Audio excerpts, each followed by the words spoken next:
What's up, everyone? Welcome to my first episode. And here I got with me TeamTuro, the best celebrity trainer in Miami. Best trainer, hands down. Not because he's my friend, because the stats show it. And look at him, 45, right? 44. 44 years old, and look at his body, man. Let's get it. Guy is ready for war.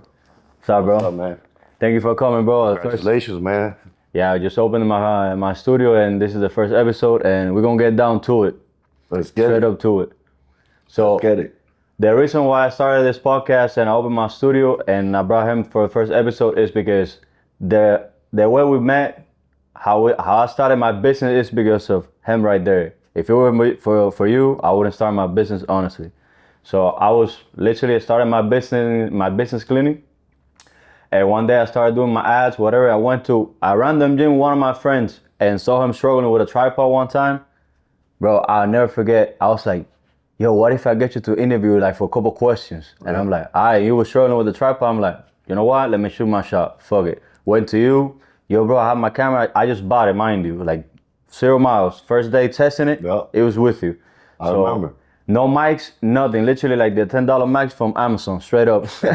Yeah, bro, straight up. Yeah. So I went up to him and said, hey, bro, you don't mind if I film you? And then at the end, I like show you like a couple questions. Said, I'm down with it. Ended up filming. I didn't know who he was at the beginning and ended up working with like the craziest lineup you can think of. Truth. Facts. And what made Daniel stand out to me was he came with a pure heart. He came just genuinely trying to help me. No hidden agenda, no interest. And I could tell because I had already enough experience working with celebrities that there's always, a way into the celebrity through me. And I picked that up with experience and with time. And he didn't really care about any of that. He looked at me like the celebrity, like someone he would love to work with. And that really touched my heart. And that's why I decided to, work with him, give him a shot. And here we are today. And life's crazy, man, because it's really been full circle. And funny thing is, like, I didn't have on my mind to start a videography business. And you told me the next day, like after we filmed, you liked the video you posted and the video got like 200K views or some shit like that. And I was like, what the fuck? Mind you, I didn't know how to color grade. I would just literally start with my camera. But I took my shot, and then the next day you text me the same day you texted me like at night, and you told me, yo, can you come here to Boxer at 5 a.m. to film with Steve? Mind you told me Steve, but I didn't know it was Steve. Right. You just told me Steve. Yeah. When I show up in the morning, 5 a.m., it was 5 or 5:30, some shit like that. 5. Pull up to Boxer. Bro, I saw Steve do. I'm like, yo, what the fuck I got myself into? Then Neo TPT walked right next to him. I'm like, what in the fuck I got myself into? I still remember that day. Bro, that day was fucking crazy. We filmed with both of them, and then this other guy that is very popular in the Brickell area. The guy with the watches too. Damn, I forgot his name. Yeah, me too. We had a clip with him doing the one-hand push-ups. I'm gonna put it in the clip. Wade. Shout out to Wade Houston. Wade and his other friend too. Yeah, Wade was there. And it's funny, man, like, shout out Steve, shout out Neil. That's how I got this watch. Oh, we're gonna get into it later. And, it's just funny how life works, how it all, within, a year or two, it's all gone full circle. You've obviously grown the business. You, I remember at one point you came at me like, hey man, Turo, man, I'm just gonna get a job, man. I'm doubting this whole thing. And I was gonna go back to the ambulance, yeah. Don't you dare do that, dog. Like, don't give up on your dream because of turbulence or like a rough time or a rough season. This too shall pass. And you made a decision, and here we are, man. Your first studio, you've shot with people you would never have dreamt of, and your career is just keeps getting better and better and better, and you keep growing and growing. So, and just like anything else in life, man, like even if you would have gotten a job, you could get fired, you could get tired, you could quit. This is no different, but here you're chasing your passion, you're chasing your dream that actually means something to you. At a corporate 9 to 5, you just working for someone else's dream. You understand what I'm saying? And that's where I was coming from when I gave you that advice. Like, nah, man, giving up is not an option, bro. Like, you gotta stick to what you believe in yourself, believe in like the talent you have that God gifted you, and you did it, man. And that takes balls, bro. That takes perseverance. That takes like commitment and faith above all else. Like, I'm gonna make this shit work. Like, get rich or die trying. Look, to be raw and authentic in front of the camera, I have no experience whatsoever talking in the camera, and I just throw myself in there. But that's the only way to do it. Yep. You know, you don't learn heart surgery through a book. You learn in the surgical room. Hands on. Hands on, bro. You know, that's how I did my training career. That's how I got with all these famous people, is I just shot my shot, and I believed in myself. I believed in my, my skill set. And I just went forward, full throttle, full faith. And you've done the same thing.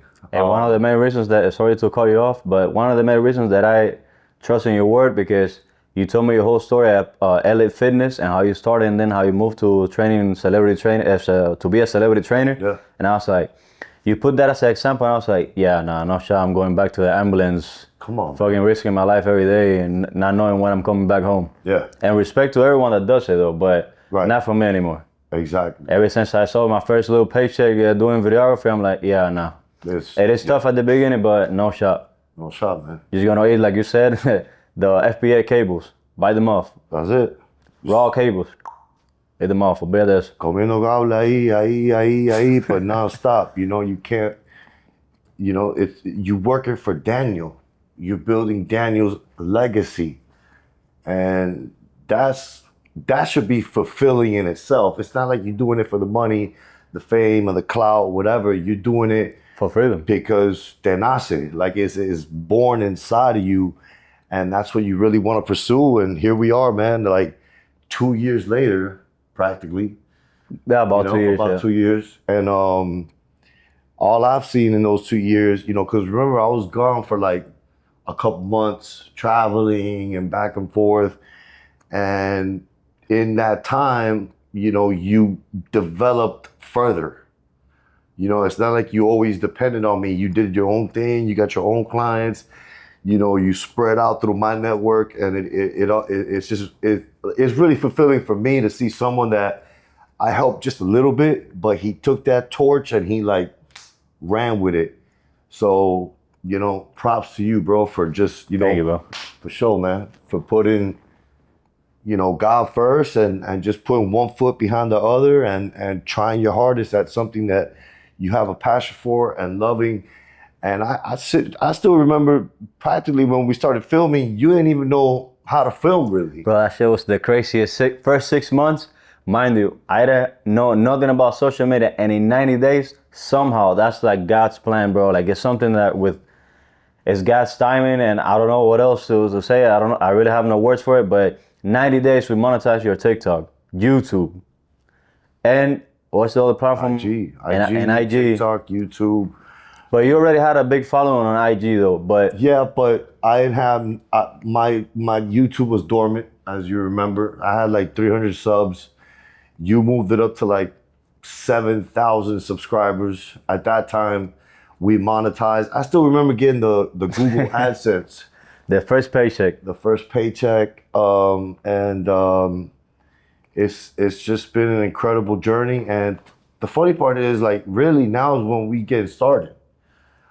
You now have upgraded your skill set. Thank you, bro. To editing, color grading, putting value behind your brand name, working with different genres and different, clothing brands and fitness and airlines, and you know what I mean? Like, you've diversified your portfolio, and I just, it's crazy to see it all there, because it's like, wow, man, when you help somebody, but they want it and they help themselves, it's a really fulfilling thing for me.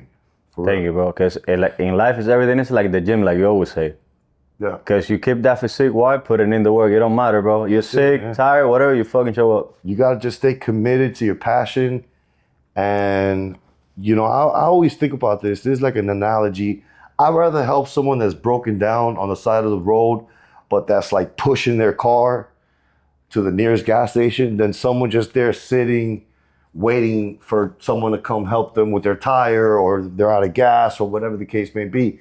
They're trying at least to help themselves, which encourages me to like, all right, let me step in, let me help this man, because I feel I can add value, I can add, guidance and direction.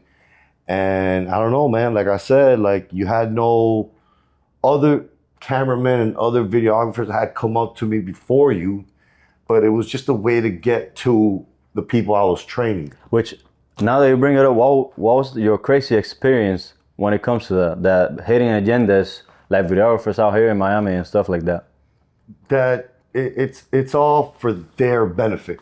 Like you think, oh, I'm gonna get a video, and like you kind of justify it. But then when you really break it down, it's like they're just using you to get to another person. They don't care about you. It's just a way in, and it just turns me off, bro. Like that people are like that, and people just use you for their benefit. Like I've never like used you for my benefit. As a matter of fact, the opposite. I've always, just called you to be at the right place at the right time to help you exceed in your career. Because I honestly, besides the videos and besides, the content that we've created as a team and collaborated, like it hasn't helped me any, you know what I mean? In the sense of like, have I monetized off you? Have I made something, or have I had some type of like other idea to come up off you? Never, bro. Like, and that's how you came at me. Like you came at me like, nah, bro, like I wanna capture you. You the man. You or who is getting called. And bro, you look like the fucking Hulk, dog. I was filming you that day. I'm like, damn, this motherfucker strong as hell. Yeah. Bro, he was just fucking curling the whole bar. Like I bench press like when I like warm up and everything, I put one plate on each side. This motherfucker was doing just reps with that shit. Yeah. Bicep curls with 145. 135. 135. Yeah. Still do. Bro, it's just fucking crazy though. We did a video one time a while back with what kid we did it? It was with Braden Zadoff. Braden, yes, that little interview kid that, we did a video that he was benching the plate, which was a lot for him at the time. And I was spotting him, and then he re-racked it, and I just pulled it off the rack, and I just started curling it.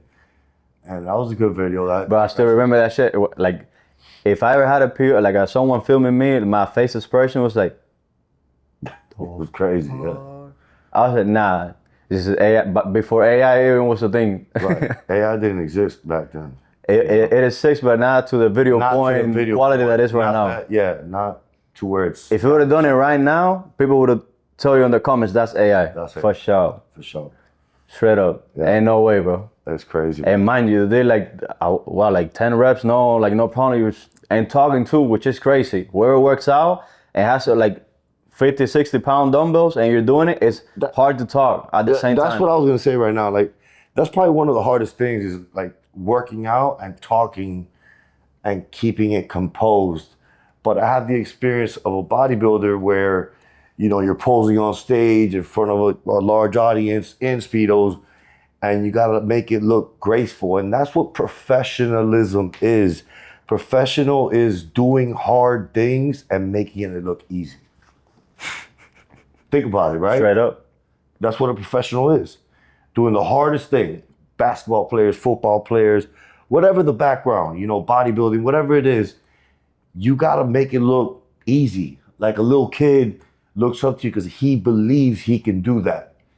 But it's hard work. It is. But it's just reps, time, and two philosophies: time under tension and mind to muscle connection. You gotta just put in the work, put in the reps. And that's what I feel like you've accomplished these last 2 years, and I luckily had that experience of posing and stuff like that to where I can, instruct and talk at the same time. But that's like one of the hardest things, to be honest with you. Like, cause while we're filming, you're like, yo, use weight that you could kind of, you know what I mean? But it's not me, bro. Like I'd rather just do what No, I you're do. all in. I go all in. All in. You know, I'd rather grab the 50-pound dumbbells than the 35s. Even though with the 35s, I could probably have a full conversation and no problem. But I'd rather give the real, authentic version. And it's not cocky. It's just confidence in myself. Like, I got this, man. We're going to make it happen no matter what. No matter what. No, plus you have a lot of years on your belt too. Yeah. Bodybuilding and PT as well. Yes. Which is, I mean, practice makes perfection, honestly. Yeah. Yeah. It's like that famous saying that you said on a podcast like a while back that we filmed. You said it's a Babe Ruth thing. Oh, yeah. He had the most home runs, but he also had the most strikeouts.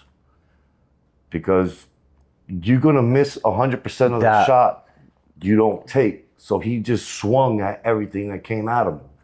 And that's what, like, we have to do. Like, hey, Tool, come to the podcast. I'm going to go because it's a shot. It's an opportunity. You know, and you got to take up every opportunity you could possibly get, no matter what the outcome is.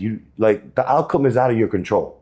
What's in your control is showing up and just doing the best you can. The rest is up to God, the universe, whatever it is, but you actually showing up and giving the best of your skill set, capability, enthusiasm, energy, everything, then the outcome is going to be what it is. It's either going to be a win or an L, but L meaning learning experience. 100%. There's no loss, man. Like, you just learn. God shows one door and opens 10. That's it, you know? But he will shut down all those doors if he doesn't see you trying. And like, I like what Kanye said recently. He's like, there's no trying, it's doing or don't. You know what I mean? Because you either do it or you don't. Like, trying is like a cop-out kind of. I'm here, but you're half-assing. You're not really there. You know what I mean? People go to the gym and, you know, like clients of mine or whatever, that they're not even there mentally. And they depend on me to like kind of bring them in and hold them accountable. Which is crazy though, because if you, in my opinion, my honest opinion, if you go to a trainer that has the level of knowledge that you have and all the shit of bodybuilding and everything, if I hire a personal trainer and I depend on you, that's like you're half-assing it. You're not gonna see the results if you put 100%. Because I put myself as an example. I was 310 pounds and I lost 137 pounds all by myself. Yeah. Put in the work. Nobody showed me nutrition. I looked it up. I didn't have ChatGPT at the time. You did it all by yourself. Just with my knowledge of medicine and my knowledge of med school, and I just throw myself. That's it. In the meat grinding. That's what you learn. And I started on a random Saturday at 4 a.m. On my way to the gym, I opened the fucking, the Planet Fitness website. And on my way to the gym, listening to the David Goggins audio, mind you, Psychopath. Open my membership, pay the 20. It's $10 for the first month, and like I don't know what else you gotta pay. Because I'm not allowed in Planet Fitness. No, I bet. The junk alarm as soon as you enter. As soon as I walk in, 911, we gotta escort this guy out of here, man. He's not part of here. Yeah. Plus, there's not enough weight for that gym for you though, straight up. Yeah, I can't fuck with the purple machines. Yeah, so shout out to Planet Fitness. But we try to film one prank. Me. Yeah, we try to film one prank there, and I remember I said, nah, bro. Yeah, I just didn't want to get in trouble because, I don't know.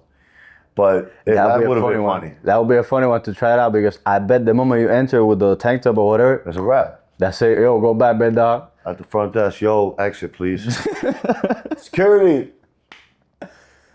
Get out of here. Out. Red flag. Don't land here. Come on, out of here. Yeah. Straight up. Red alert. So. That's crazy, bro. But nah, man. Like, cause this is my belief. I think two things really transform a person: decision or disgust. Both is the killer instinct.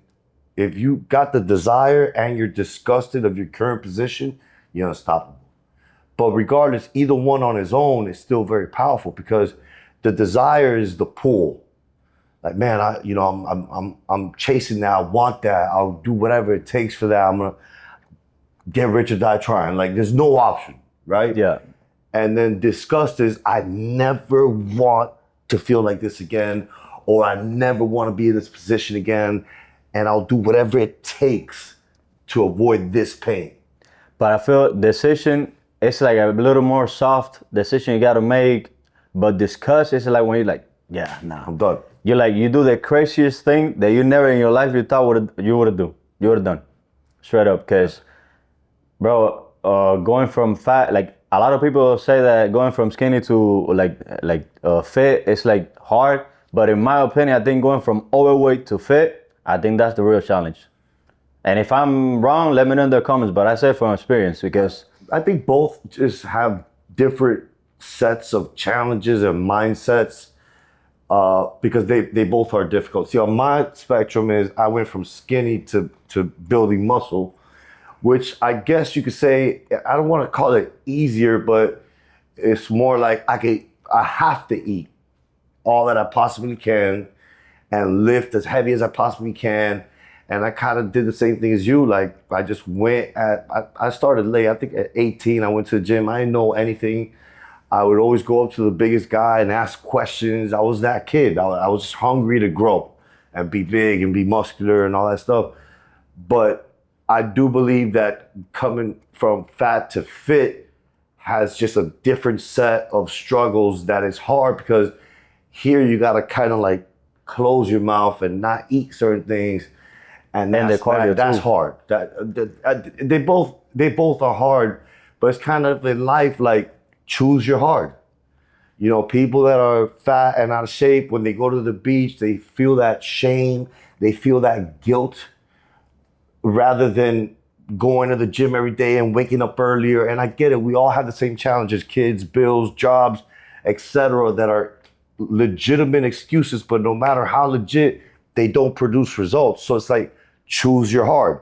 Either you wake up, bust your ass and make it happen, and then you go to the pool, you go to the beach and you feel good, you feel accomplished, you take off your shirt, you're confident, higher energy, or you don't, you justify your excuses by legitimate stuff, but then you feel like shit.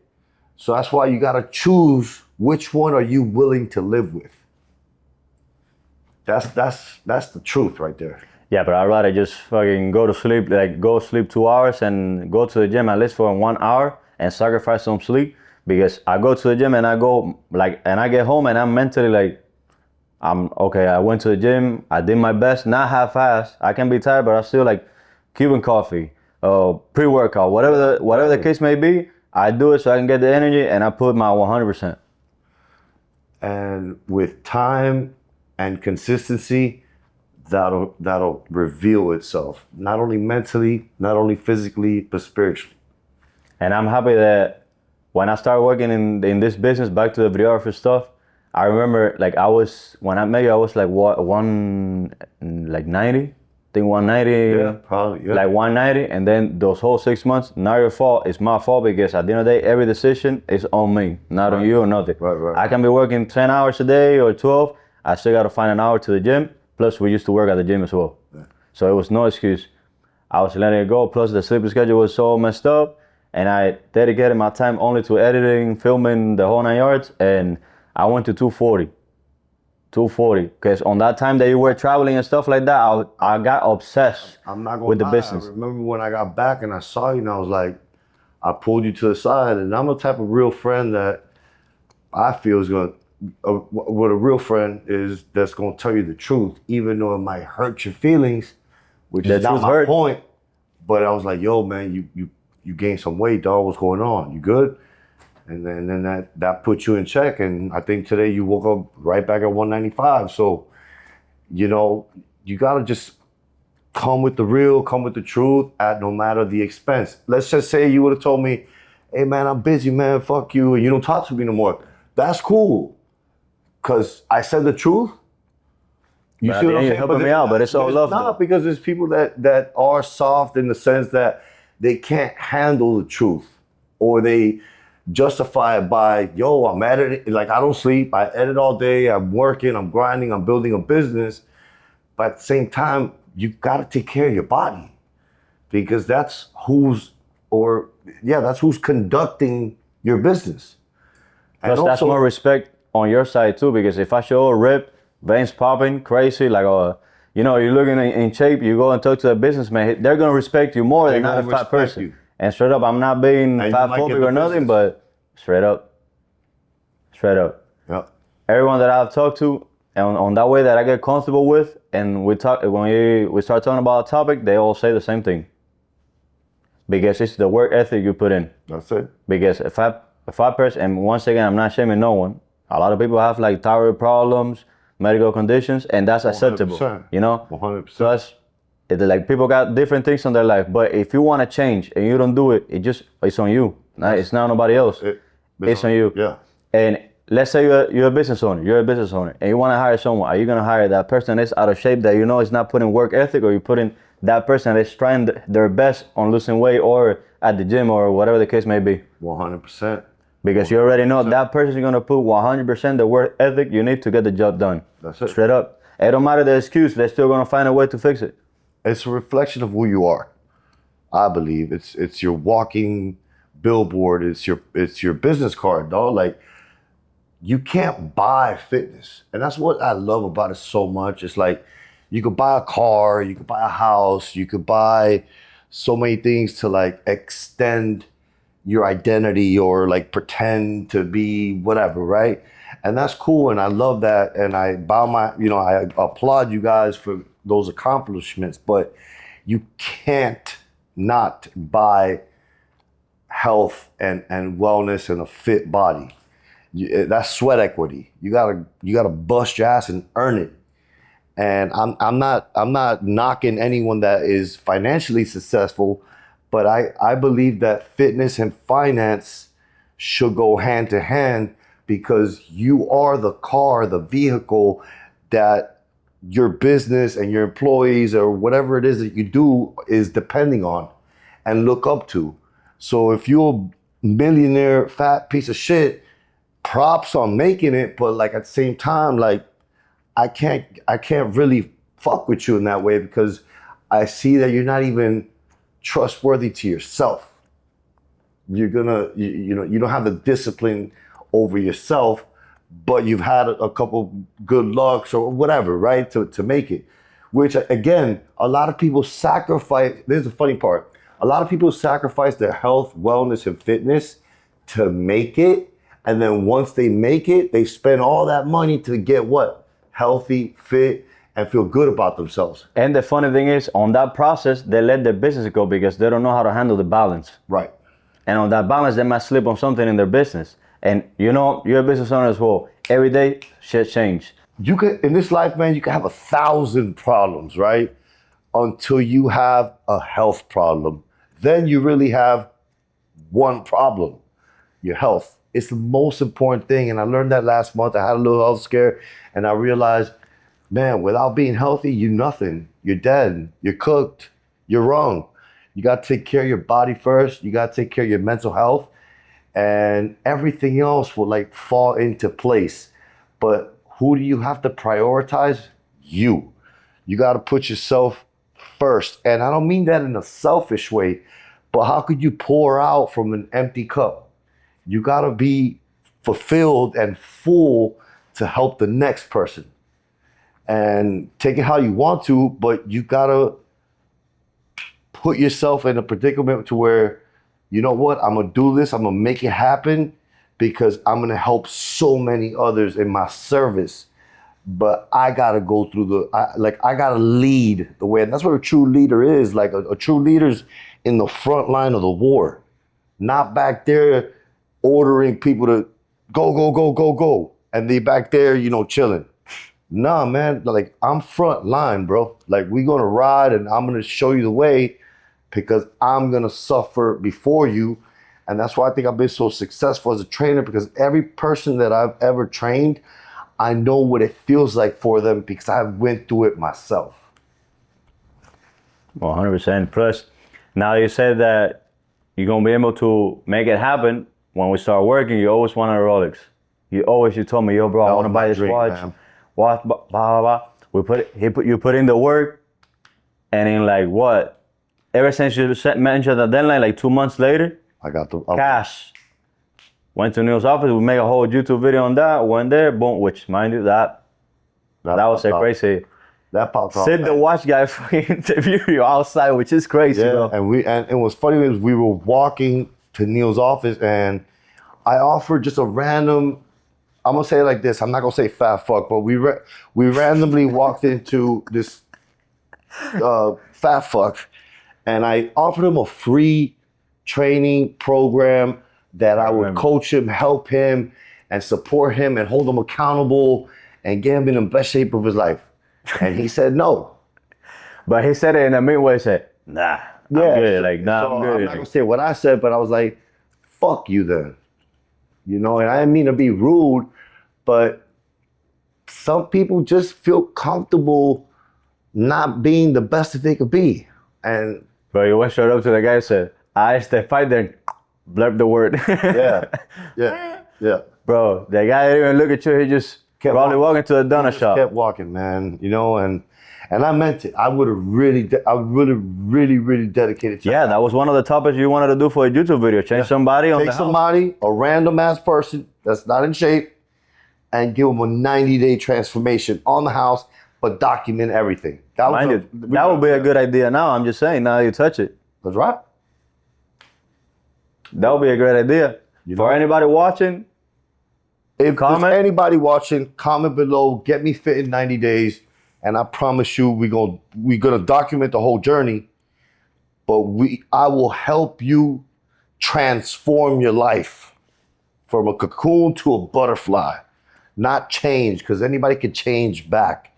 But once you're reborn and transformed, there's no way for this new person to go back to that old you. There's no way. And I'm not saying this to glaze or nothing, but I went to Turo like 3 weeks earlier, and I said, "Hey man, I want to change. I want to 180 completely." True story. And you down. What we need to do? You were at 215. We at 195. You already lost 20 pounds. In what, like 3 weeks? 3 weeks. 3 weeks. Do the math. If But again, you do it, as a trainer, a lot of trainers take credit for that type of transformation. I know that I can lead the way, and my experience and my help can give you a map.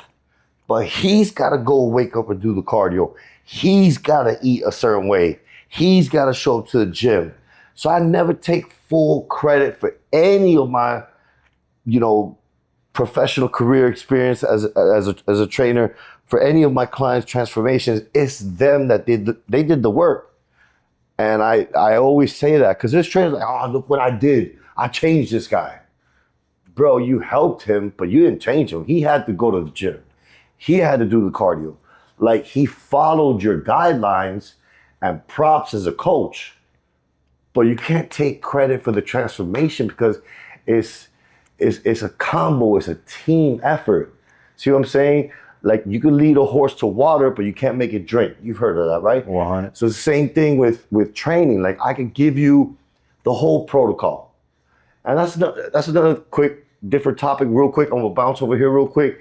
Like, people like, "Oh man, yeah, but you take supplements, or you take this or you take that." Okay, I'm gonna give you my exact protocol. I'm gonna give you my exact diet. I'm gonna give you my exact routine, everything to the T. I wanna see you do it. I wanna see you get in that type of shape and conditioning.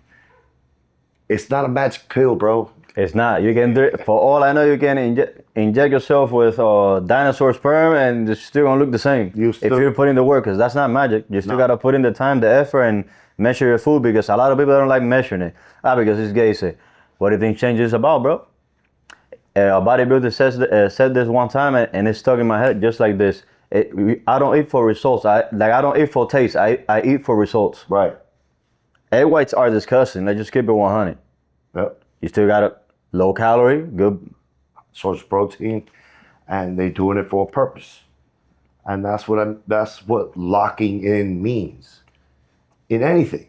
I mean, sometimes I've seen you and it was random because like I didn't plan it, you know what I'm saying? But we would be at the gym and we would try to come up with like creative ideas for content and stuff like that. And all of a sudden, like, one of my clients walk in and then like 30 minutes later, like 3 other huge names would walk in and we would film for like 2 or 3 hours. And this man holding a camera that, okay, as you hold it for 5 seconds, it's not going to hurt much, but you hold it for 5 hours, that shit weighs like 5,000 pounds. This man just filmed the whole thing. And I mean, you remember, bro, I would finish training these guys, bro, and I was exhausted. No, you needed a CPR machine straight up on the floor. I was on that, I was like, Dead. dead, bro. Dead. Because I give my energy to the client. Which I remember one of those days, that lineup was fucking crazy. We were doing your course at Miami and Iron. Yep. Right? With a full course, you were dead already. You did like 7 different type of body exercises with the real weight that I was telling you. Yo, don't kill yourself. Let's do a weight that you can, blah, blah, blah. You got a call like at 3 p.m. Like almost about to be done. Boom. Yo, I need you to come here, watch it. Say no more. Boom. They send it. We went there. First lineup. Can we say names? Yeah. Steve with his ex. Then it was Vitali. And then it was Togi, which is that video. That was the first YouTube video that went viral for real. Viral. Which I grabbed it to the side. Like, mind you, everybody walked in. You trained Steve first. The normal deal. He walked in and he wanted to join. And then Togi walked in. Meanwhile, Selena was training.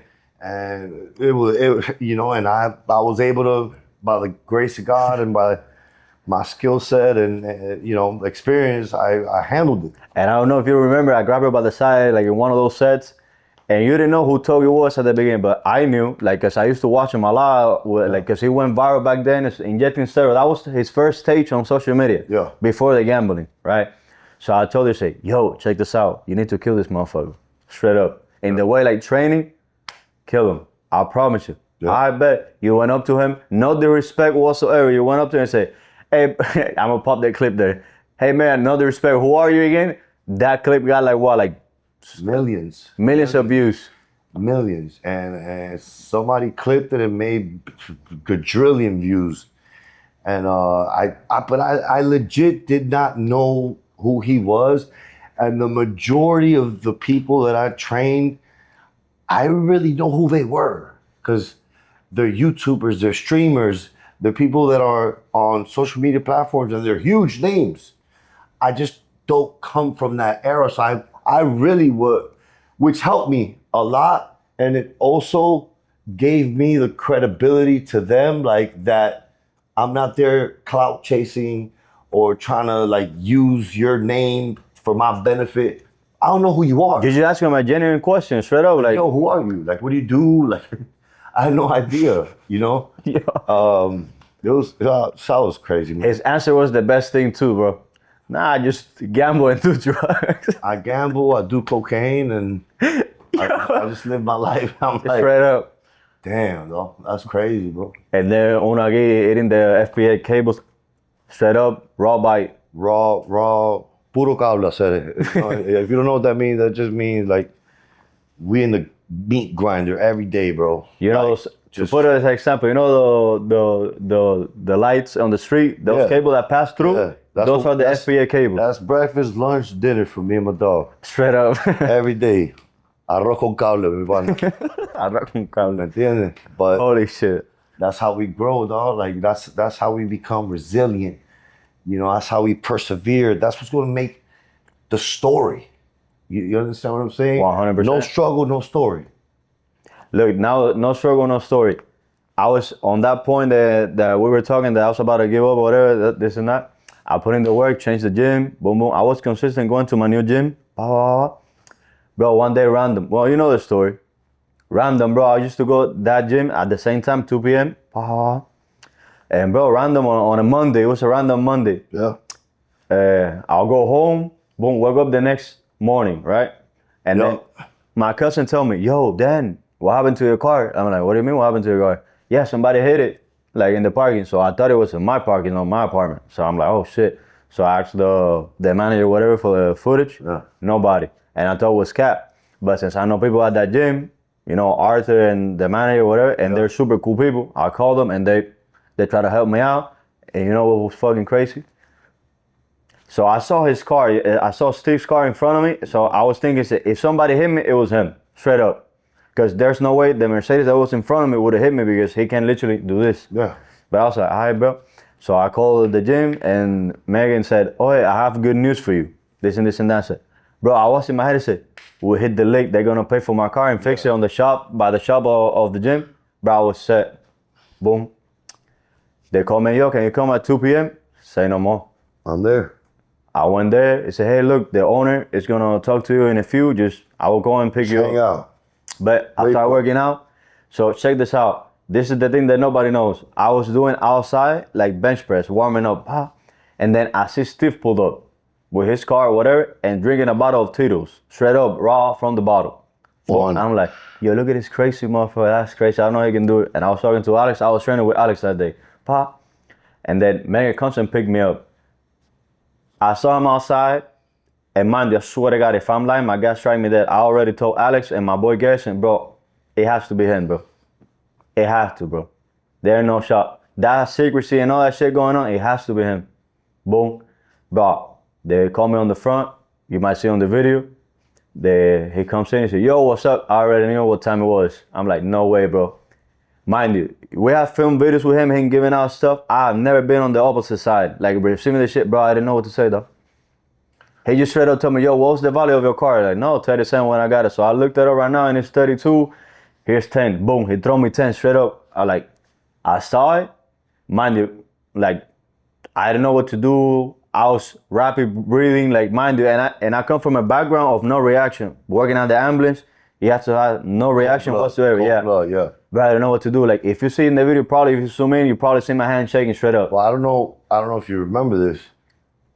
I was the first person you called when that happened. Like when it was all said and done, that he came and because he ended up gifting you like 30 bands. 30, and then the Rolly. Which is, we gambled for that, which is the funny thing, I'm about to interrupt you. And you gambled for the Rolly and you won. And then he told me, and the thing that he didn't post on YouTube, which I was this close to do it, bro, but then I saw Alex and then like his face expression told me like don't risk it. Yeah. You know?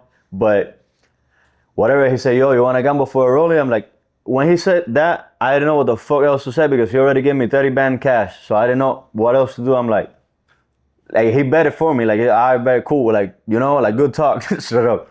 Boom. And then I just see the Sprite thing going crazy, bro. And then the Rolex. And it stopped on the Rolex, bro. Because it was a 50-50 split. And I was like, bro, I didn't know what to do. I just said, yo, what Meaning the fuck? 50-50 if you... It was a 50% chance. 50% chance I get the Rolex or a Sprite. Straight up. Yeah. And then I got it, whatever. And on the hype, I'm like, yo, bro, thank you. I might get my dream car because of you. So what's your dream car? It's a blue Seal 1 LED. You want me to make a call and gamble for that, but you might lose the Rolex and the bread. I look back.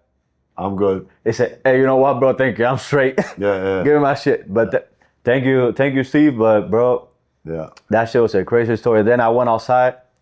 Yo, bro, check this out. I cannot say the word in here, but I said, yo, bro, check this out. You know what happened, bro? You couldn't believe it. What? Yeah. Nah. And that's full circle. And I remember, because I'm not sure if he dropped it, that was for one of his like YouTube videos. And like you went to my house for the premiere. Like you saw the premiere of that video and that incident. With you? Like with me. Because I would never met him and be on that circle because of you, straight up. And I'm thankful for the opportunity. I always tell you off camera. That meant a lot to me because it was crazy and not coincidental. I don't believe in coincidence, but what I'm trying to say is like that for the premiere, like you called me up, like, yo, I'm coming over. I want to see it there with you because of that. Like you met him and everything. And again, like, you know, it's not like even me, I never became best of friends with Steve or you, but that's how it all was born. You see what I'm saying? So like your loyalty and respect like meant a lot to me that you would come see the video with me because I was dying to see it. I was like, man, that's crazy, bro. Because if you really say the story, it like, what are the odds, bro? What are the odds that Steve hit you and you had already been filming with him? Obviously, you mentioned, hey, bro, I used to film you with Turo. They edited that part out, but now they took a lot of parts out there. Like, yeah, no, that video was not. When you edit, you gotta, you know, make it condensed. And I know, I'll take none of that personal. I haven't lost any sleep. But what I'm saying is the fact that how it all like came back around was crazy, undeniable. Like that's just, bro, it's insane. It's a crazy story. It's a crazy story. Mind you, the people that you work with, the only one that I really grew up with watching that I always told you was Steve, which is the crazy part. The craziest part, everybody that knows me knows that every time that he used to drop, back then it was with Milk, I would just be there. I think it was Thursdays or Wednesdays at like 3 p.m. he would drop. I'll be there on my Samsung tablet. Back then when I was in high school, watch the video, straight up, boom. I watch the video. I remember this one story, talk about, me not knowing who the fuck anybody is. I had a DM from somebody and they were like, hey man, I love what you're doing. I love, how you, do the training stuff and then, put your daughter in some of the videos because my daughter has special needs and it's really heartwarming. I would like to drive down and come get a session with you. And I had no idea who this person was. Like, I really had no clue. And I was like, absolutely. When you want to get it in, he was like, all right. So we set up the date, we set up the time. I call him up. I say, hey, man, I got somebody driving down that wants to train with me. So, we're going to make it happen. And he shows up, sure enough, whatever, we ready. And in walks Judah. And I'm like, hey man, what's up, man? You good? You ready? All right, we're gonna go over here. We do, whatever. And then he pulls me to the side again because he would always brief me in, like on the side real quick when they were busy, like, yo, that's this person. And turns out Judah's like, pretty much a YouTuber that's into cars and he's got a huge following on TikTok and all his platforms. Really nice guy. Shout out Judah. And then he put me up on game and I was like, all right, man, like take a picture with him, man. He Daniel's like not shy, but he's just he's like me, bro. Like I move out the way. We don't clout chase. We don't, hey, let me take a selfie. We're not like that. It's another human, bro, But I made sure that he got a picture with Judah and they still maintain, he shot for Judah after I went traveling and all that stuff and they have a great relationship, but the point is, I made sure that you took a picture with Judah because you're into cars. That's what you like. That's what you love. I'm not really a car guy. The reason why you knew, before I brief you in, you called me the day before, and I had to drop something in. Like I think it was like the mics. No, I had to pick up the mics because I left them with you. So I went to pick up the mics at your house, whatever. And then he told me, yo, bro, I don't think tomorrow this guy wants to drive down this and that, but I don't think I'm gonna be able to do it. I'm like, who's the person? So to let you know if you like to do it or not. Yeah. Because you get, sometimes we used to get a lot of people say, oh, let's do it. A lot of people. And it was all fake.com, like fake followers and stuff like that. Yeah. And let me check him out. The moment I saw his profile picture, mind you, I used to watch this guy since he started YouTube. When the Road Wave videos, that he bought the Road Wave car, and before that, I used to watch him like, nah, brother, you're showing up tomorrow for sure. For sure. He's showing up tomorrow. Ain't no way. And I told him this and this and that. I said, oh shit. He said, yeah. And then the next day I briefed you in. This guy is cool as hell. Yeah. And we hit it out the park. Yep. Crazy. Entertaining. Let's do it. Let's do it. Yeah. Put in the one shot, one kill personality and let's do it. Yeah. Crazy YouTube video though. Yeah. We have so much clips from that video that I don't think his team has been able to like catch up to the editing. Or maybe since it's a lot, they put in like the best ones and put the other ones on the side. Stored the rest. Yeah, absolutely. I know I made you take a picture with Vitaly. Oh. Pretty much everyone except Steve, because I felt with Steve like pressure myself, you know what I'm saying? But not with all the other guys. Like I was just like, I don't give a fuck, but I made sure that, you got in there, bro. You got in there. And the funny thing is, with Judah, after we film whatever, and then you told me to take the picture with him, like he was like, oh yeah, like, cause you told him, hey, been following you for a minute, blah, blah, and then we started talking. And then I told him my favorite YouTube video that he has done. I'm like, oh shit, so you've been watching me for a while. I said, I told you it's not cap, blah, blah. And then he goes like, damn, this and this and that. I said, yeah, bro, I used to like, I don't know why the question came back to it, that the whole fitness thing came up, right? Yeah. Because, that's right, because he changed from the cars to fitness a little bit to mix it in. Yeah. And then I told him that I was 310 pounds, whatever. He did a full YouTube video for me, which is the crazy thing on top. Yeah. Which leads to my next question for you is, what would you say, looking back, was like the craziest moment working for you? That you were just like mind blown, like, damn, dog, I can't believe that just happened, or what? You know what I mean? What was the craziest moment that you had while we were like dialed in, filming every single day? You want me to be honest? Yeah. The day you like, the whole Steve thing was cool, everything was cool, but the craziest day, in my opinion, was the day with Neon. Because first of all, you call me, and then you go like, yo, bro, I have this kid, whatever that I know. You didn't mention no name, because you like that. You mention no names, and I show up. Fuck it, work is work. Boom. Yeah, because I don't want that to be the reason. No, but yeah, 100%. But you say, oh yeah, I got this. Like one of my clients wants to do like a live training session, whatever. I show up, boom. Then I see a bodyguard come in. Shit, and I was like, I know this person from somebody. Like, well, to not get you tired, that whole circle of events that happened that day was the craziest thing, because when they saw you training Neon, I had to like kick out people from the spot, because they would literally go and ask him questions and then ask you questions. Yo, what are you taking? You remember that fat kid that came up to you and say, yo, what steroids are you taking? You remember that part that you got pissed off, and then that other guy that put his fucking feet on the bench and said, no, you're not gonna use it? Yeah. Like, cause they saw you in the mix, which it was, for me, it was one of the craziest experiences. Like, what the fuck? It was like a whole thing back and forward. Like, it was like nonstop the same day. So many shit happened that day that I still don't remember like as much, but it was just fucking crazy. And then you did the whole split, and then I low-key missed it because of the whole thing going on around me. It was like too much shit going on, bro.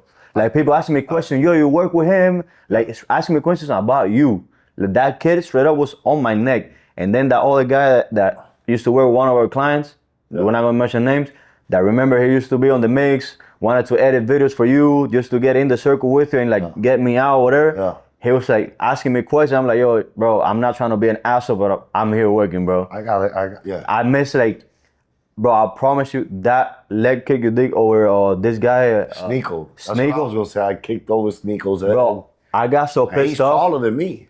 And I got so pissed off because of that going on around me. I was like, yo, what the fuck? I can't concentrate. And that's the first thing that ever happened. The first time ever happened to me. And you know that for a fact. Yeah. Because I never miss a moment on camera.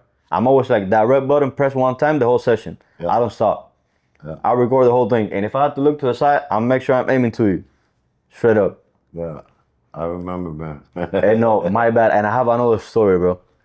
I don't think we can talk about it in camera, but like the time, well, Steve does it on camera, so I don't think he fucking cares. That time that he was like doing mushrooms, training, like at 6 in the morning, bro, I was like, yo, what the fuck? Your face, he was like just training and like, bro, it's just fucking crazy, bro. Yeah. It's just fucking crazy. That was some wild, crazy times, man. And for you, what, like, ever since we started working, what was the craziest thing, like, you experienced working? Like, ever since we started together? I mean, one of them was that day that like Togi showed up, because again, like on my kids, I legit did not know who this guy was, not a clue. Because like when Steve told Kyle to train with me, I kind of already, since I had been working with Steve, that's how I got into the world. So I started kind of researching, and I would, kind of know a little bit more. And I would, I made myself know who these people are. But like, Togi was left field. I had no idea of like the reach and magnitude and the virality of Togi, dog. He has a serious community, honestly. Seriously. And a serious community. But again, it works to my benefit for two reasons. Number one, I have no pressure. Cause like, I'm not like, oh my God, for me it would be like Mike Tyson. Oh my God, it's Mike Tyson. And then I'm not myself. Cause I'm being reactive to this guy's stardom. See what I'm saying? You just act different, dog. I ain't give a fuck. Like, I gave zero fucks. I was like, yo, man, who are you? Like, what do you do? Like, you know what I'm saying? I don't know, But I was so relaxed in that session, and he even said it on camera, which I have that clip. He was like, yo, this is like probably the best workout I've ever had in my life. And buddy don't cap, because Togi gives zero fucks. Like, He don't care what you think or yeah. He don't give a fuck. So he was like, yo, this shit's insane. Like, it's just different, you know? And I would really put out tricks from the hat when I was with these people because you gotta leave a mark. A mark. You gotta leave a remembrance, a representation of, man, I remember that workout. You understand what I'm saying? 100%. So it takes the pressure off me, and then for them, they feel more comfortable because they're not like, damn, this is a fanboy. Like, you know what I mean? They have many other, you know, that they're like, it turns them off. So since I don't know you, it kind of like, damn, who the fuck is this guy that he don't know who I am? So they also like kind of contrast a different behavior because it's like, this guy don't even know me, bro. You know what I'm saying? 100%. So they act like themselves, which I appreciate. So I was like, that's definitely like top 3. And then like I got so many Steve ones, bro, that I'm not gonna say on camera for obvious reasons. But you know, just I mean, everybody knows how wild he can get. Right. But like I have top 5 of those like crazy, like unbelievable nights. Like the night I met Andrew Tate and Tristan Tate, which their bodyguard posted me, and I got tagged on that video like I'm crazy. And this was in Vegas, and then Steve pulls out this like Rolls Royce with like, bro, it was like a platinum Rolls Royce, bro. That red line, this dude, fuck, I forgot his name. That I'm cool with him. Red line on the garage, like, what's his name? Oh, forgot. Well, he has his own shop in by Burgle. Super cool guy that he wraps all his cars, like the diamond wrap. That was that wrap. He did it, and he went to Vegas personally. Yes, to handle it in Steve. And then the Tates were at, you know, the Red Rock, and I was there, and I was like, holy shit. Yeah, everybody was brain fucked. And then I was talking to Andrew, me, and Togi. He's like, yeah, man, you're that gambler that online that loses a tremendous amount of money. Yeah. So that's definitely top 5. But so much more, man. It was such a great experience. I will say the most nervous that I had ever been was training Bradley Martin. Because one of our first trips was to Los Angeles. And since Steve and Bradley are friends, I know now because I look hindsight. But I didn't know then because I was just like, oh, gotcha. Not starstruck, but like I was like, holy shit, like this is all new to me, you know, so I didn't really like understand the magnitude, but like he put me to train Bradley. And that was probably the only person that I knew from social media because he's in bodybuilding. That's the only reason, right? I mean, he's not a bodybuilder, but he's in my world of fitness and muscle and bodybuilding, and he has 2 gyms and whatever. So basically Steve was like, yeah, man, we want to train chest with Brad.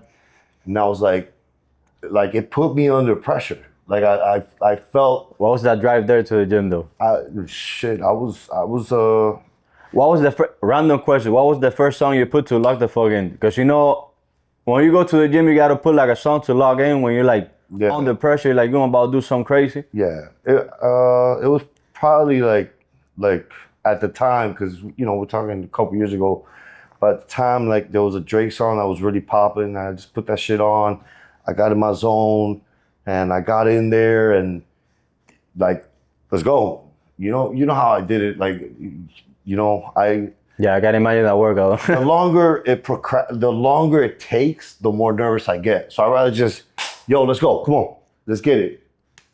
And it was insane because he was like, yo, you the truth. Like, you know what you're doing. Because they had just done a pod, him, Steiny, and Brad, and they were like, talking about the WNBA, and then like the WNBA salary is for like players, good players too, like is like 250K a year. And then Steve starts laughing. He's like, yo, my trainer makes more than that. And then Bradley was like, yo, that's insane. That's which like, I was like, damn, that, I don't know how I felt about it. You know what I mean? But after I saw that, I was like, I'm gonna, just show this guy something different. Because again, you got to remember that he's never been trained by anybody. And that's what had me under pressure, because he's trained with everybody. Larry Wheels, the Trent twins, whomever, right? But he's never like, all right, man, coach or whatever, what do we got left? What are we doing? And that was the pressure. Like, I'm guiding this pro. He's not an IFBB pro, but what I mean by a pro is like, he knows his way around the gym, bro. Bradley's strong as fuck, big as fuck. And, we got a great workout. I actually, true story too, like this was before I met you. I had a guy fly from Canada, a videographer, on the house, on his dime. He like begged me to come out there to LA, and he came out there and he did a pretty dope ass video. It's on my Instagram. And, Donnie, which was, Steve's dog that passed, he put Donnie in the video. It was a great video. But the point is, that was probably one of the most nervous. And then I already told you like the craziest ones, it was a wild ride. I enjoyed it. Great chapter of my life. But the most important is who I became and how much I grew from that experience. 100%. You know what I mean? So any trainer that comes and asks me, like, man, how do you do this? How do you do that? Like, I always spend the time with them and tell them, like, the true secret is to just approach with confidence and offer value before asking for anything. Because I never asked Steve for $1, bro. Never. I just threw myself on, I went up to him on a treadmill and I was like, hey, man, Which don't give out game, because that game should be on a course, Pablo. Because you got, not for nothing, you got one of the best, like, ways to pick up people from the floor. That's for me, coming from a corporate background where they hated me because of that.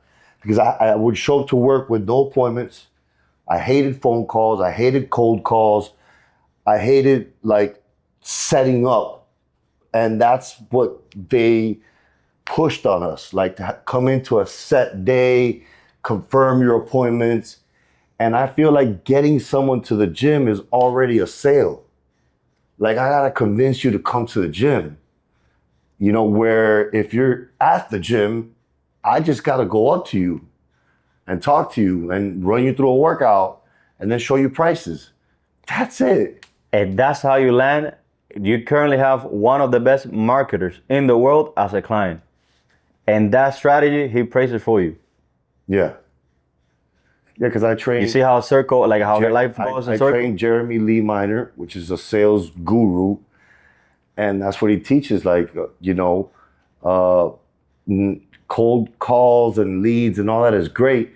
But when you got the person right in front of you, that's where it counts. So let me ask you a question. What was that process when you're closing? Because you didn't got them on a call. I bet you got them off the floor. I got them off the floor. Every celebrity I've gotten, man, Leo Skeppy. Oh, I'll say. Talk about like the most skeptical guy on planet Earth, because he's like very popular on TikTok. He's got like 12 million. On Instagram, I don't know how many 100 million. Like, he's pretty much, I would say, as far as numbers, and he's top. Like, maybe not in YouTube like these guys, but I don't know, he kills it. But he's very, like, he don't trust nobody. He's to himself, respectfully, because he's a star. And like, plus on those groups, you already know, you experience it by yourself. It's like people have always hidden agendas. And guess what? So it was a Sunday. This was last year, and Leo, which mind you, I didn't even know who this guy was, straight up. And one of the members, I was like just training her. She was like, "Oh my God, Leo Skeppy! I love Leo Skeppy." So then I looked it up, and I was like, "Holy shit!" You know. So that day, he was already working out, and I could tell because it's all about timing too. You gotta.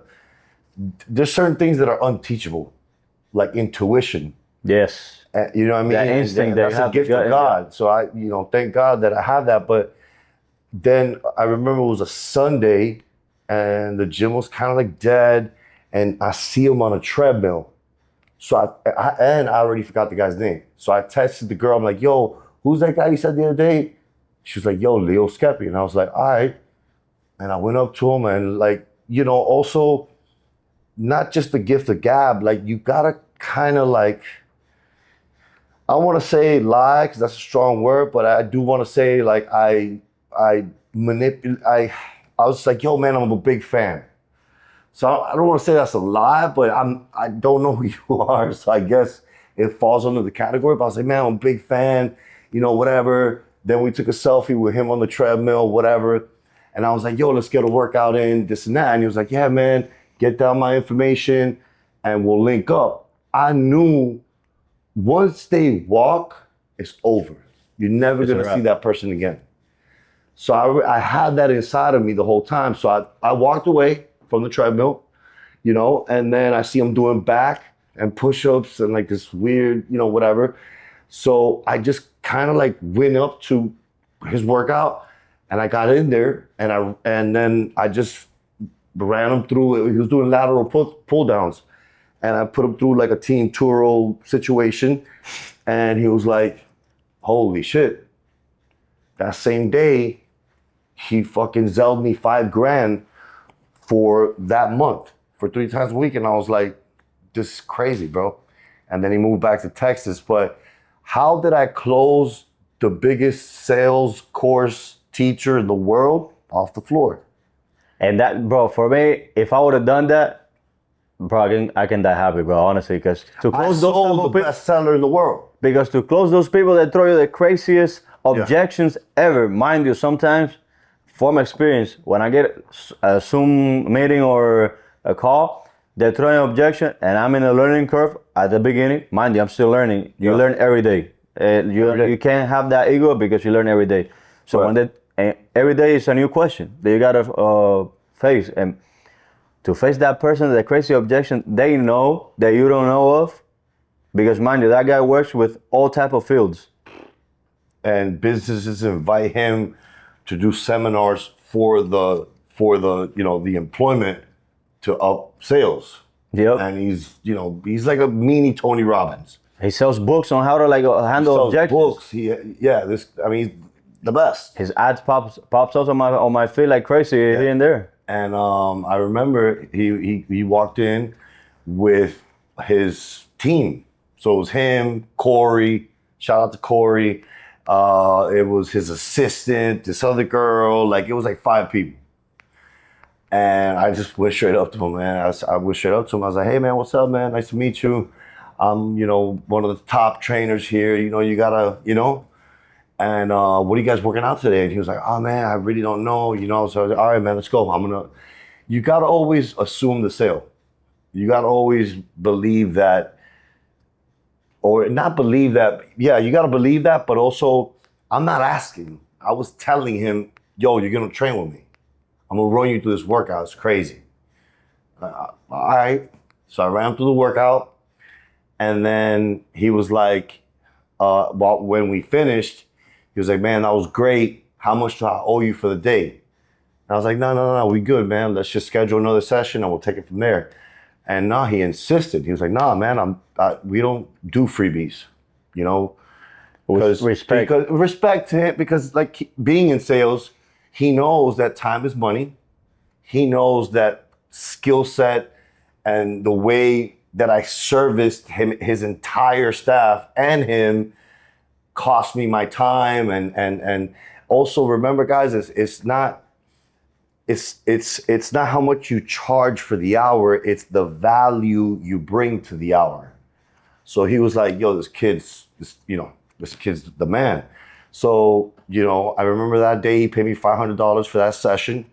And now he lives in Phoenix, Arizona. So now every time, I just trained him the other day. He was on my story. He reposts me, which I think is dope because a lot of these guys don't do that. I'm still on Leo's page as the second pinned video because of how it trumped all his views. It's got like, I don't know how many millions because they love to see him work out, make fun of the trainer. The video's hilarious. I've seen it. You've seen it. Yeah. So it was just like an amazing thing. And, so basically every time he comes from Phoenix, Arizona, he books me for that week. Yeah. And now they're thinking of relocating some of the office and some of the, system that they have going on to Miami. So that's going to be crazy for me because that's just more. Don't forget about your boy when you're up, though. I got you, man. I got you. You know what I'm saying? When you reach out, you know what I'm saying? Here your boy up. Yo, let me holler at you for a second. Yo, what's going on? Yo, Big Dog got something for you.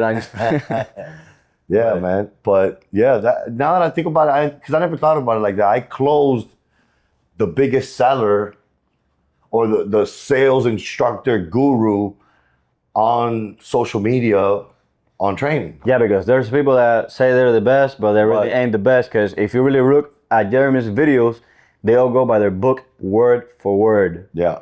And he has done videos without name calling. Yeah. But straight up like, oh, he follows me. Yeah. He follows my advice straight up. He don't say, oh, this is from my... No. He just, all right, bet. You're going to use me? Bet. Good. You're going to win. Thank you for using my book, bro. It's working. It works. Straight up. I also trained Alex Hormozy in Vegas. Which, when you told me that story, we weren't working at that time, but when you told me that story, that shit was just fucking crazy. That was insane. And he came up to me. I was working out. And super humble guy. Like really with Alex, you get what you see. Like it's him, a tank top, sandals, shorts, and a flannel shirt, beard, long hair. He looks like a normal guy, like that's like just, got out of bed. And he came up to me, he's like, yo man, like you look insane, bro. You got a great body. What are you working out today? And I was like, nah, I'm just playing around. Really, I was waiting for Steve to train Steve. And we got a workout in, and that's when he told me like he was buying the UFC training center to make his own gym. So like rip out UFC signs, rip out all this shit. Now it's called acquisition.com. They have their own gym. He's crushing it in Vegas. I mean, who doesn't know Alex Hormozy? Like that's like the king of kings in sales. Like self-made, and it's amazing. I met Layla, she was there. It was like, I'm telling you, it was like a lot of really good experiences. I would have trained Dana. I trained Gary Brecka. Oh, yes, you told me that. I trained Gary Brecka. Which, you know what's funny? You told me that story, and then like a year later, I filmed with his son at his house, Cole Brecka. Cole. I trained Gary Brecka, and then I would have trained Dana White, but I became very good friends with Kevin, which is Dana White's trainer for a long ass time. But then when they came to Miami, Kevin was trying to set the workout up for like Dana's right-hand man, like the whole squad, right? Because there was a UFC in Miami. Yeah. I think it was a year or 2 years ago. And then that's when I bought the cold plunges.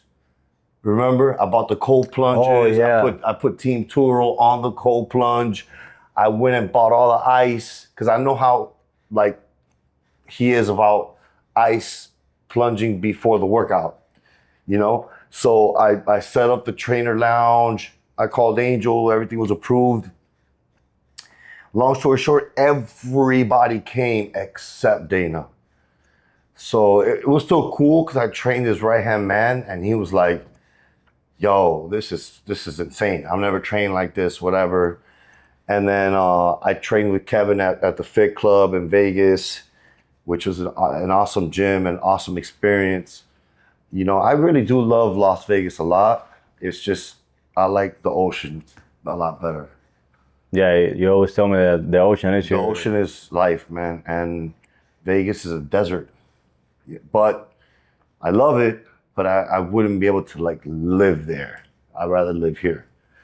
Which Miami, yeah, right? You grew up in Miami, bro. Once you live in Miami, I don't think you ain't that, going nowhere. bro. Trust me, I've been to New York like 7 times. I would love to live there, but every time I'm like, nah, we ain't doing that. We ain't doing that. Nah. Especially there's no place like home. You know. Oh no, straight up. You know. Now, plus since I came here from Cuba in 2012, I grew up here. Like my only part of my childhood was here, so everything I know is in here. Plus, I feel like if you can make it in this state, in these 3 states, Miami, New York, and Vegas, you can make it anywhere in the world. That's my opinion, and I'm not there yet. But if you know how to move and navigate your way into stuff, I feel like you can do it anywhere else. That's my opinion. I actually just saw a podcast with Shannon Sharp and Dana White, and Dana White said Las Vegas is the only city you could go out with $200, have a badass dinner, watch a movie, and play around and whatever, and come home with $1,000. Meaning, if you gamble or whatever, and where else you could do that? Not even here. Here you're spending. You gonna go broke in Miami. Hey man, I tried gambling for the World Cup. I had a good streak, 7 games in a row. Then I got confident. Oof. And you got torn up. Yeah, I would have bought a new camera with that, just to put it out there. Yeah. Gambling's a crazy world, bro. Oh no, ever since that day, I said, big dog. Yeah. Gambling is insane. It's such a rush. And obviously I'm not a gambler. I don't gamble and I don't know how the games work, but obviously I would be in these high stake rooms with these guys, 70, 80, $100,000 hands. And I'm like, my nervous system couldn't handle it. No, bro, see, 100K a hand, big dog, like 100K a hand. In 3 seconds, out. Gone. Or you made it. Yeah, but it said, and after I make it, I'm gone, but they stay. It's like it's just straight up. It's like no problem. They're like a bank or something. I don't know, bro. It's like $1 for us, Like, all right, next, shuffle up, And I'm like, wow. A lot of the rush, the adrenaline. I can see why it's addictive because it's not just the money. It's very addictive in the sense of like the rush. And that pressure is fucking and the crazy. Pressure and how the pendulum swings from winning to losing. You can go from being up to trying to make money back, and but it's a dangerous game no matter what, And I respect it a lot, but I don't have a passion for it. I learned my lesson though. Like I retired. Like I went into the sport a couple months. Like 2 months. I'm out. World Cup finished, I bet that I'm out of here straight up. Peace. Maybe in 4 years from now. Maybe. Who knows? But I don't think so, bro. At least you know how to play. I don't.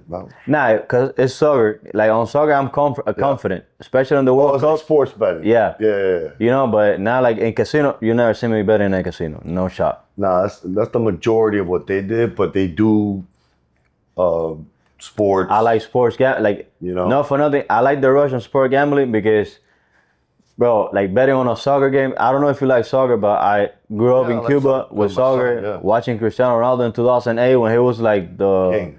Yes, when he was like his prime. I grew up watching him. That's why, in my opinion, that's why I love Ronaldo. Not because of nothing else, just because of that. I grew up watching him in his prime, and Ronaldinho in Milan. Yeah. When he was like. I didn't saw his magic in Barcelona, but I saw the aftermath in Milan, which was pretty wild. Yeah. But yeah, that gambling shit, bro. I remember. I can tell you vividly my bet. I put, I think it was 1,600 on Mbappe on the Norway game. I thought that was gonna be like easy dub because, mind you, on Norway they set down the whole starter. Like they only left the goalkeeper. That was the only starter for the game. They changed everybody else. So I go like, oh, this is my ticket right here. I put 1,600 on Mbappe. Check this out. Scoring more than 1 goal and an assist. My brother, in 35 minutes, his other like teammate, Dembele, scored 3 goals. A hat trick first time, like on first half. And he got set down on the second half. I remember I was at a bar with Alex watching the game, bro. Bro, like, if you would have taken a video of me, I turned every color in like The color. possible. Yeah. Every color, bro. I couldn't even eat, bro, for a whole day. I'm like, fuck. Yeah. Dog, like, Yeah, if I would have been working, I would have break my camera straight up, though, by mistake. Stressful and fun at the same time. So Mind you, it was 1,600. If I would have won the bet, I would have won like, you double, right? no, it was a 5.2 multiplier. Oh shit! So you would have made like 5 bands. Straight up Yeah. profit. 5 something profit. So what's next for Daniel? What's next for Legacy? What's next for, the filming, the production? What's your vision now that you've kind of established yourself as a prominent videographer and you shot, you have a pretty good, background, portfolio, resume, whatever you want to call it. What's the next phase? What's the next chapter that we can be looking forward to? Well, that's a good question because I've been thinking for a while, and you notice ever since we started working, that I always wanted to get into short films. And I want to do one. That's my like next goal. I want to do a short film. That's sick. But on that one, I'm still like quiet, doing the math, because I've been seeing people, I don't know, have you seen the movie Obsession? No. Well, that movie started by a person just like me, a filmmaker. Like a videographer, like did a script, did a little 7-minute short film, and it's a worldwide hit. A big company bought the script and did the movie on a budget, and that guy just sitting down right now, sipping pina coladas in the Bahamas most probably, thinking about his next move. So I wanted to do it because I'm not a cocky person, you know it, but I feel like I have a unique taste when it comes to filming because on my editing, my real editing, I don't like doing like the crazy transitions. I let the music do the talking with the story. Right. Because on the videos, a lot of people do the flashy effects, shit like that, but yes, it might be cool for a couple months, but if you don't know how to layer with a music and the story of the video, you're pretty much not doing nothing. But yeah, my next project will be a short film, growing my business to the point I can open a warehouse.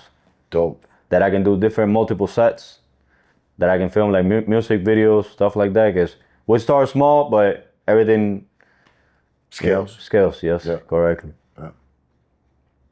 But Man, yeah, I mean, I think today was amazing. I think this is a start to something big that's just going to, keep growing with your guests and people that, we want to conversate with. There's 3 chairs here. We can always just keep expanding. And, I'm just very happy for you as a friend. And then also as people have collaborated different skill sets and have made some crazy creations. And I just look forward to like a bright future for the both of us. amen to that, bro. And yeah, man, crazy. All right, thank you for coming, bro. Sure. And we're gonna say one thing to the camera real quick. If you're a business owner in Miami and need to do a podcast, ads for your business, photography, the whole 9 yards, either text TeamTuro or you can DM me directly. DM me the word content and I'm gonna get you started. And thank you again for coming, bro. Sure. We crushed it today. And go and follow his page, follow us, TeamTuro. drop some love, subscribe and follow for more videos, and stay tuned because the list is gonna keep on growing. Let's get it.